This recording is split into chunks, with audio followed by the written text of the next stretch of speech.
పరిశుద్ధ గ్రంథం నుండి కీర్తనలు 6వ అధ్యాయం చదువుకుందాం.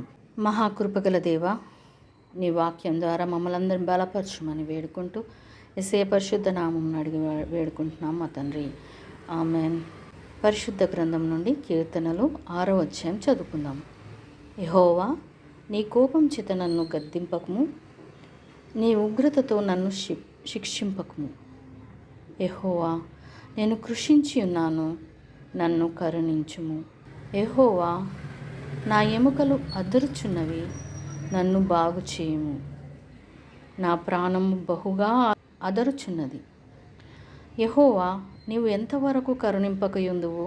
యెహోవా, తిరిగి రమ్ము, నన్ను విడిపింపుము. నీ కృపను బట్టి నన్ను రక్షించుము.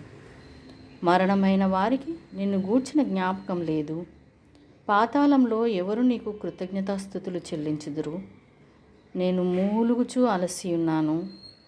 ప్రతి రాత్రియు కన్నీరు విడుచుచు నా పరుపు తేలచేచున్నాను. నా కన్నీళ్ల చేత నా పడక కొట్టుకొని పోచున్నది. విచారము చేత నా కన్నులు గుంటలు పడుచున్నవి. నాకు బాధ కలిగించు వారి చేత అవి చివికి ఉన్నవి. యెహోవా, నా రోదన ధ్వని వినియున్నాడు.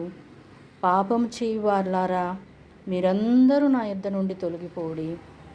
యెహోవా నా విన్నపము ఆలకించి ఉన్నాడు. యెహోవా నా ప్రార్థన అంగీకరించును. నా శత్రువులందరూ సిగ్గుపడి బహుగా అదరుచున్నారు. వారు ఆకస్మికముగా సిగ్గుపడి వెనుకకు మల్లుదురు. దేవుడు తన పరిశుద్ధ వాక్యమును మనందరి వినికిడిలో ఫలింపచేయునుగాక.